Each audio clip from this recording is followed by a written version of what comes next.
I was floored. I could not believe that they would even risk that.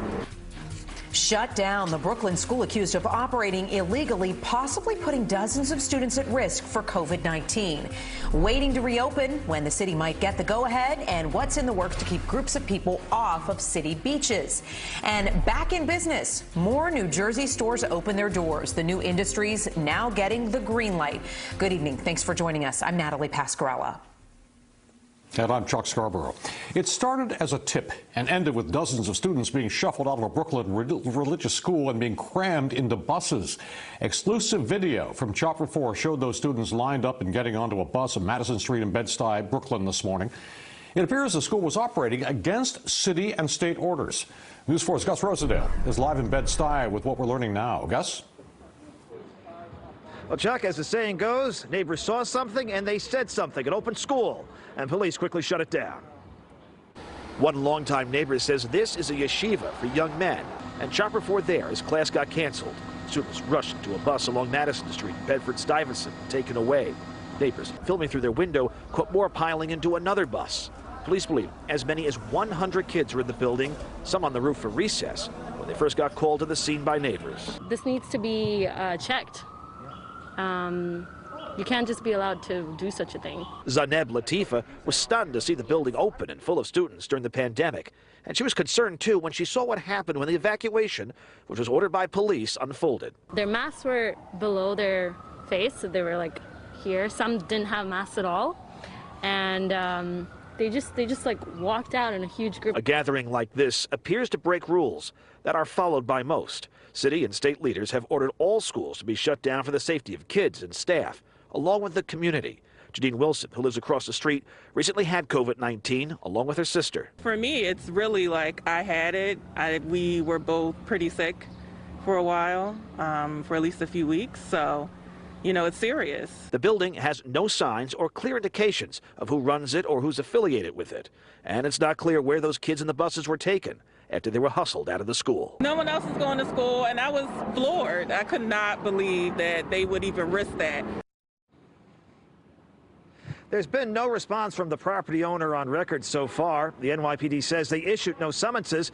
We did reach out to City Hall for comment. The mayor's office calls the open school utterly unacceptable. We're live in Bedford-Stuyvesant tonight. I'm Gus Rosendale, News 4 New York.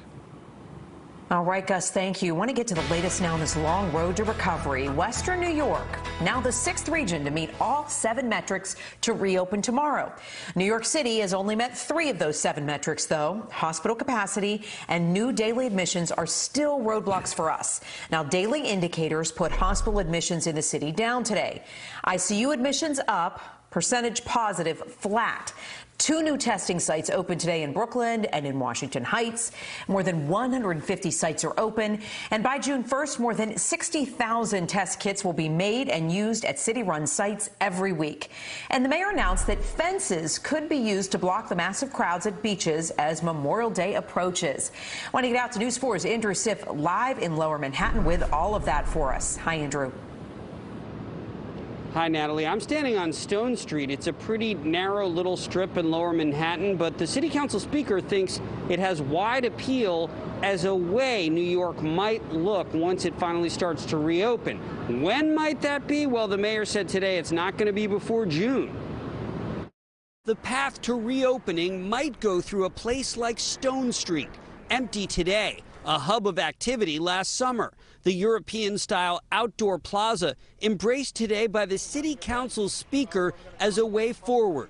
There would ideally be several participating restaurants immediately adjacent to the closed street, lane, or plaza. We're waiting for the city to give us the street permit here again. But the city's still weeks away from allowing any non-essential businesses to open. The first half of June is the first opportunity to relax anything. The reason for the wait? Hospitalizations and ICU cases still too high. Meanwhile, in Western New York, Buffalo got the green light from Governor Cuomo to open tomorrow.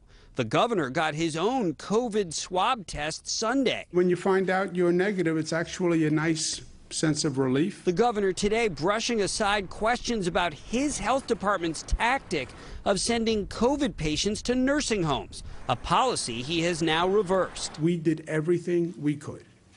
106 people died. How do you live with that? How do you sleep with that? Because we did everything we could. Meanwhile, new questions about social distancing. The NYPD has barriers ready to block beach entrances this weekend if too many people head for city beaches. That after the takeout bar scene this weekend led to sidewalk crowding. One bar owner told us it's the new cost of doing business. We're doing anything we can to survive at this point. So if surviving means we have to have 20 people congregating outside and a police officer come up and politely ask us to do something about it, that hour and a half window is worth it.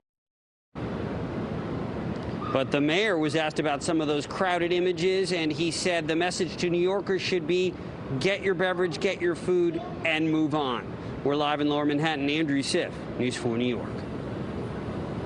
All right, Andrew, thanks. As the city takes a closer look at the disparities of this pandemic, the health department released an interactive map, and this details the demographic information. You can actually see the death rate by zip code, which shows the rate in low-income minority communities is 10 times greater than wealthier areas. You can also look at the number of tests done daily and the percent of people with positive results, Chuck. All right, well, New York City's health commissioner issued a public apology to the NYPD today. Police unions recently demanded that Dr. Barbeau be fired over a heated exchange he had back in March with Chief Terry Monahan over proper personal protective equipment for officers. Barbeau released a statement today saying, in part, "I apologize to that police official then, and today I apologize to the NYPD for leaving any impression whatsoever that I don't have the utmost respect for our police department, which plays a critical role on the front lines each and every day to keep our city safe," unquote. In New Jersey, more recreational businesses are getting the green light this week. Batting cages, golf ranges, horseback riding, and tennis clubs can reopen this Friday morning. And the announcement comes the same day the construction and curbside pickup for non-essential retail stores open statewide. News 4's Chris Glorioso is live in Jersey City with the business owners who want this road to recovery to be kicked into overdrive now. Chris?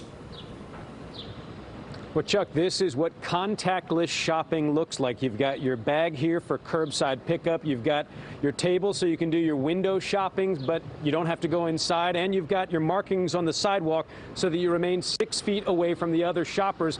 And now all the closed restaurants, they want to know when they can get in on some of this sidewalk real estate. If you want to know how sick or healthy the pandemic economy really is, go to a pawn shop. They make small loans for jewelry collateral, and you might think people could use a loan right now. You can't go to the bank and borrow $200, and that's what we're here to do. But Brian Markey says his Jersey City pawn shop is issuing fewer loans, suggesting government stimulus may be tiding people over. I'm seeing a lot of customers come in and actually take their jewelry out in a situation to where normally they wouldn't, and they're doing that because they're getting this money given to them from the government. But Markey and lots of other business owners say government checks can only hold off the inevitable for so long, and that's why the easing of restrictions is so important. But we have been hustling. You know, we've been doing everything that we can just to make business happen. Across New Jersey, small retailers spent Monday outfitting their shops for curbside pickup. This dress is also available. Danielle Mullins produced this Instagram video to give customers a virtual shopping experience. Main Market is glad to introduce a new no-contact shopping experience. Governor Murphy said limited in-store shopping will be a part of the future, but it all depends on the numbers. Should the data continue to improve and keep giving us a green light, we will be able to further reduce restrictions on other businesses, including allowing our restaurants to once again welcome diners, at least first and foremost, to outdoor tables and potentially, and I say potentially, to a limited number of indoor ones. Back live in Jersey City, where you can see one of the merchants actually steaming the clothes before she hands them off to customers. Governor Murphy spent much of his briefing today talking about that 3-stage reopening. We are in stage 1 right now. That includes outdoor recreation and retail curbside pickup. Stage 2, of course, outdoor restaurant dining, limited personal care, and the reopening of some libraries and museums. Stage 3, in-store shopping and some limited social gatherings. Of course, all of it driven by the data. For now, reporting live in Jersey City, Chris Glorioso, News 4, New York.